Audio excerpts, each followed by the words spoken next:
இயற்கை தாவரங்கள். இயற்கை தாவரம் அப்படிங்கிறது நேரடியாகவோ, மறைமுகமாகவோ மனித உதவி இல்லாம இயற்கையாக வளரக்கூடிய தாவர இனத்தை குறிப்பது தான் இயற்கை தாவரங்கள்.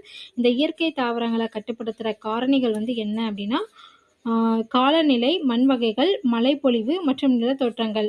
இதுதான் இயற்கை தாவரங்களோட பரவல் மற்றும் வளர்ச்சிய கட்டுப்படுத்துது. இந்த காரணிகளின் அடிப்படையில இயற்கை தாவரங்கள பல வகையா வகைப்படுத்துறாங்க.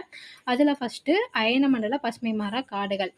இந்த அயனமண்டல பசுமை மாறா காடுகள்ல ஆண்டு மழைப்பொழிவு 200 சென்டிமீட்டருக்கு மேலும், ஆண்டு வெப்பநிலை 22 டிகிரி செல்சியஸுக்கு அதிகமாகவும், சராசரி ஈரப்பதம் ஆண்டு சராசரி ஈரப்பதம் அப்படிங்கிறது 70% மேலும் உள்ள பகுதிகள்ல தான் இந்த வகை காடுகள் காணப்படுகிறது. அதாவது மழைப்பொழிவு 200 சென்டிமீட்டருக்கு அதிகமா இருக்கணும். வெப்பநிலை 22 டிகிரி செல்சியஸுக்கு அதிகமாக இருக்கணும்.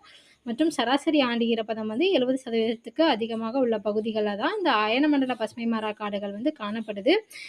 மேலும் இந்த வகை காடுகள் எந்தெந்த மாநிலங்கள்ல காணப்படுது அப்படின்னா, கேரளா, கர்நாடகா, மகாராஷ்டிரா, அந்தமான் நிக்கோபர் தீவுகள் மற்றும் அசாம், மேற்கு வங்காளம், நாகாலாந்து, திரிபுரா, மிசோரம், மணிப்பூர் மற்றும் மேகாலயா இந்த பகுதிகள்ல தான் இந்த காடுகள் காணப்படுகிறது. மேலும் இங்கு வளரக்கூடிய முக்கிய மரங்கள் என்ன அப்படின்னா, ரப்பர், எபானி, ரோஸ் மரம், தென்னை, மூங்கில், சின்கோனா மற்றும் சிடார் போன்ற மரங்கள் இங்க காணப்படுது. இந்த அயனமண்டல பசுமை மர காடுகள் போக்குவரத்து வசதியின்மை காரணமாக இவை வியாபார ரீதியாக பெருமளவில் பயன்படுத்தப்படுவதில்லை அப்படின்னு சொல்லியிருக்காங்க. நன்றி.